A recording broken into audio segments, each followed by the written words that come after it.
नमस्कार, मैं जर्नलिस्ट रोहित शर्मा, आप सबका स्वागत है। दोस्तों, राजस्थान में सत्ता और संगठन में एक दो रोज में बदलाव होने के संकेत दिल्ली के कांग्रेस हाईकमान से जुड़े कुछ वरिष्ठ नेताओं की ओर से मिले हैं। कुछ मंत्रियों को हटाया जा सकता है और जिन मंत्रियों को हटाया जाएगा उन्हें पार्टी के संगठन में बड़ी जिम्मेवारी मिलने की बात कही जा रही है। करीब करीब फार्मूला पूरी तरह से तैयार है। गहलोत और पायलट की जो लड़ाई चल रही थी उस लड़ाई पर फिलहाल विराम लगा दिया गया है। हालांकि दोनों नेताओं के बीच अगर हम कहें कि मनभेद दूर हो गए हैं, यह कहना तो मुश्किल है, लेकिन पायलट पूरी तरह से अब राजस्थान में विधानसभा चुनावों के लिए कांग्रेस की ओर से एक बहुत बड़ी भूमिका में हमें दिखने वाले हैं। वैसे कहा जा रहा है कि डोटासरा को प्रदेश कांग्रेस के अध्यक्ष पद से हटाकर सचिन पायलट को उस पद पर बिठाया जा सकता है, लेकिन ऐसी संभावनाएं बहुत कम है। लेकिन राजस्थान विधानसभा चुनावों में सचिन पायलट को एक बहुत बड़ी जिम्मेवारी मिल सकती है और टिकट वितरण में भी उन्हें काफ़ी कुछ फ्री हैंड दिया जा सकता है। एक बड़ी भूमिका हमें देखने को मिल सकती है। तो कह सकते हैं कि सचिन पायलट आगामी विधानसभा चुनावों के लिए को लेकर उन्हें एक बहुत बड़ी जिम्मेदारी और एक बहुत बड़ा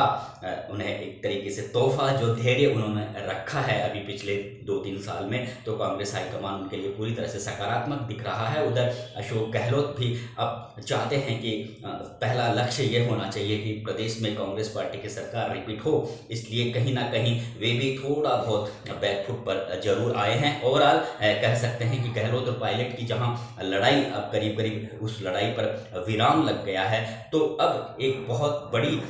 जो खबर है दिल्ली के पार्टी कांग्रेस हाईकमान के दिल्ली दरबार से जुड़े कुछ वरिष्ठ नेताओं की ओर से ऐसी जानकारियां मिली है कि राजस्थान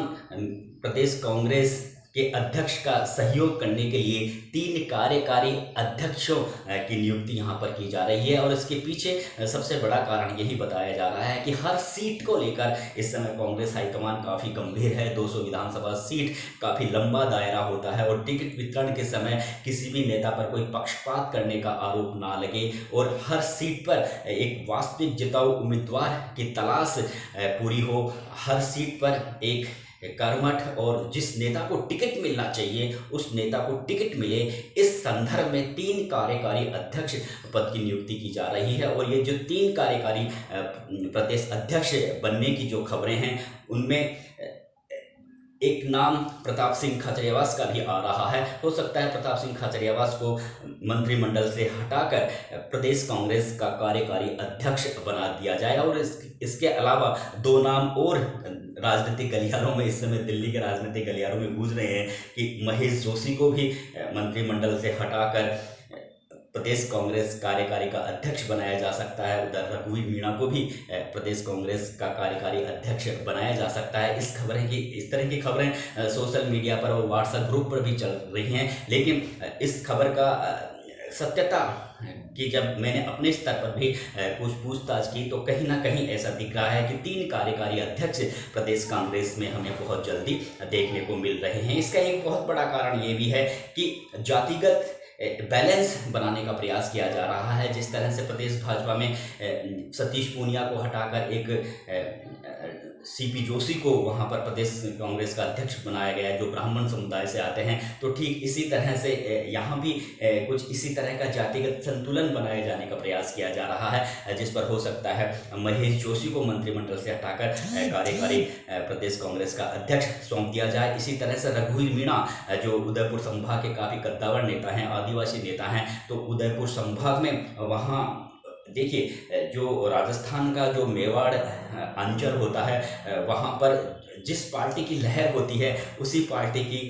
सरकार भी राजस्थान में बनती है, अक्सर ये देखने को मिला है। तो उदयपुर संभाग पर विशेष रूप से कांग्रेस हाईकमान की निगाहें हैं और भाजपा हाईकमान भी विशेष रूप से मेवाड़ अंचल पर शुरू से ही ध्यान देता आ रहा है। इसलिए मेवाड़ अंचल में भी रघुवीर मीणा को जो अशोक गहलोत के समर्थक हैं उन्हें हो सकता है प्रदेश कांग्रेस का कार्यकारी अध्यक्ष बना दिया जाए, ताकि मेवाड़ अंचल में या उदयपुर संभाग में जब टिकट वितरण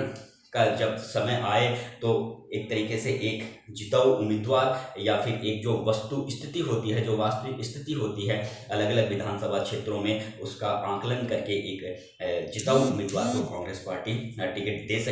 दे सके इनपुट के आधार पर। लेकिन सबसे बड़ी जो बात है उसमें प्रताप सिंह खाचरियावास, जो पहले जयपुर शहर जिला कांग्रेस के अध्यक्ष रह चुके हैं, उन्हें भी एक तरीके से प्रदेश कांग्रेस का कार्यकारी अध्यक्ष बनाए जाने की चर्चाएं हैं। और जिस तरह से अभी पिछले दिनों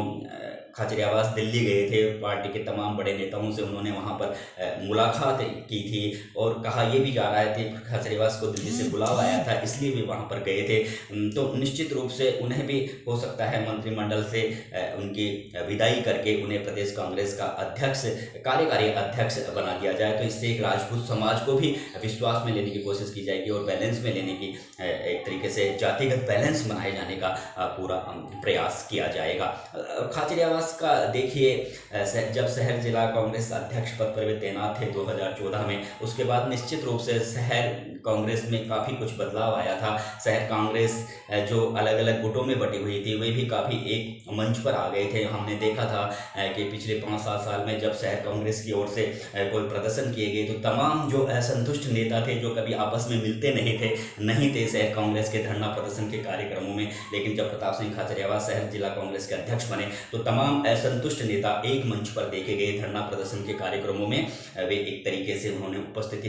दर्ज करवाई, तो उससे निश्चित रूप से शहर कांग्रेस का काफ़ी अच्छा वर्चस्व जयपुर में बना। उसी का नतीजा रहा कि 2018 में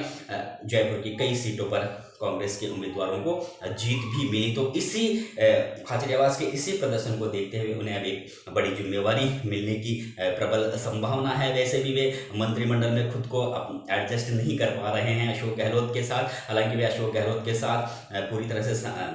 खड़े रहे जब सरकार पर भी कोई 2020 में जब सरकार के अस्तित्व पर संकट आया था, उस समय तक वे जरूर सचिन पायलट खेमे के माने जाते थे प्रताप सिंह, लेकिन बाद में जब संकट आया तो उन्होंने अशोक गहलोत का साथ दिया, कांग्रेस पार्टी की सरकार का साथ दिया और बराबर अशोक गहलोत के साथ डटे रहे। लेकिन मंत्रिमंडल में उन्होंने कभी भी सहज महसूस नहीं किया, यानी वे अशोक गहलोत के साथ मंत्रिमंडल में काम करने में कहीं ना कहीं उन्हें अड़चने जरूर आ रही है। हालांकि ये बात जरूर है कि जब भी कोई कैबिनेट की बैठक होती है तो प्रताप सिंह खाचरियावास को ही प्रेस कॉन्फ्रेंस, बैठक के बाद में प्रेस कॉन्फ्रेंस के लिए कहा जाता है मुख्यमंत्री की ओर से। लेकिन कहीं ना कहीं प्रताप सिंह खाचरियावास गहलोत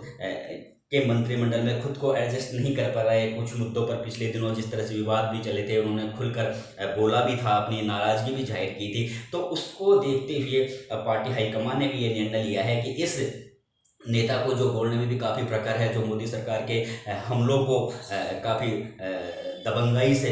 बोलता है, तो अगर इसे एक बड़ी जिम्मेदारी दी जा सकती है तो जिस तरह से शहरी जिला कांग्रेस में एक काफ़ी अच्छा प्रदर्शन करके दिखाया, तो अगर प्रदेश कांग्रेस कार्यकारी के अध्यक्ष पद पर बिठाया जाता तो निश्चित रूप से जो जिम्मेदारी और जो विश्वास कांग्रेस हाईकमान की ओर से उनके प्रति जो कांग्रेस हाईकमान ने मन में सोचा है, तो कहीं ना कहीं खाचरियावास उस विश्वास और भरोसा को कहीं ना कहीं पूरा जरूर करेंगे। हालांकि ये अभी राजनीतिक गलियारों में इस तरह की चर्चाएं हैं, अब ये चर्चाएं साकार होंगी या नहीं होंगी, लेकिन ये जरूर है कि जिस तरह से जातिगत जो बैलेंस बनाने का प्रयास किया जाएगा, उस दिशा में कांग्रेस हाईकमान इस बात को लेकर गंभीरता से सोच भी रहा है। और जिस तरह के सीनियर नेता ने जो इनपुट दिया है उसके आधार पर ये माना भी जा सकता है कि हो सकता है 1-2 रोज में जब पार्टी के संगठन में बदलाव किया जाएगा तो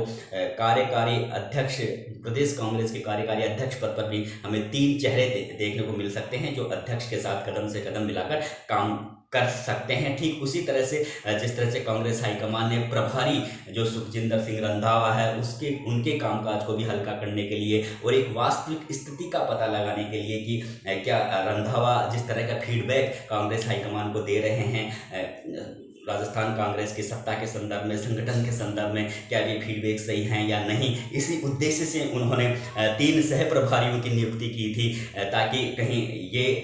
बाद में ये किसी आरोप ना लगे कि रंधावा ने किसी एक नेता का यानी गहलोत का पक्ष लिया या पायलट का पक्ष लिया। तो एक वास्तविक स्थिति का पता लगाने के लिए जिस तरह से 3 सह प्रभारियों की नियुक्ति की गई, तो उसी तरह से, क्योंकि चुनाव बिल्कुल नज़दीक है, तो उसी तरह से प्रदेश कांग्रेस के अध्यक्ष के कामकाज को थोड़ा हल्का करने के लिए और वास्तविक स्थिति का पता लगाने के लिए पूरे राजस्थान भर में 200 विधानसभा सीटों में कांग्रेस की जो संगठन की स्थिति क्या है और हर सीट पर कौन नेता उस सीट को कांग्रेस के पक्ष में ला सकता है, इसका आकलन करने के लिए, इसका एक सिलेक्शन करने के लिए उम्मीदवारों का उस संदर्भ में ये प्रदेश कांग्रेस 3 कार्यकारी अध्यक्ष की नियुक्ति की जा रही है। तो इसमें निश्चित रूप से एक जो मोटा जो एक तरीके से आकलन देखने को मिलेगा उम्मीदवारों के चयन में, तो दूसरी तरफ से एक जातिगत बैलेंस भी देखने को मिलेगा जो निश्चित रूप से कांग्रेस पार्टी को एक तरीके से चुनावों में सफलता दिलाने में बड़ा सहायक साबित हो सकता है। क्योंकि जातिवाद हमेशा राजस्थान की राजनीति में नहीं बल्कि पूरे हिंदुस्तान की राजनीति में जातिवाद एक बहुत बड़ा सवाल, एक बहुत बड़ा विषय रहता है, सब्जेक्ट रहता है। और जातिवाद के आधार पर ही फिर अंतिम समय में वोट भी डलते हैं। इसलिए जातिगत बैलेंस बनाने के लिए, यानी ब्राह्मण, राजपूत और आदिवासी वोटरों को लुभाने के लिए ये 3 प्रदेश कांग्रेस कार्यकारी के अध्यक्षों की नियुक्ति की जा सकती है। इस तरह की खबरें हैं और खबरों में कुछ सच्चाई भी है, इसलिए मैंने ये वीडियो आपके सामने प्रस्तुत किया है। देखना यह है कि इन अध्यक्षों की नियुक्ति होती है या नहीं। लेकिन मैंने काफ़ी कुछ नेताओं से चर्चा की तो उनका भी यही कहना था कि हाँ, इस तरह की संभावनाएं हैं, लेकिन डिसीजन तो कांग्रेस हाईकमान को ही लेना है। तो अब देखते हैं कांग्रेस हाईकमान क्या डिसीजन लेता है। लेकिन निश्चित रूप से 1-2 रोज में सत्ता और संगठन में हमें बड़ा बदलाव जरूर देखने को मिलेगा। दोस्तों, नमस्कार।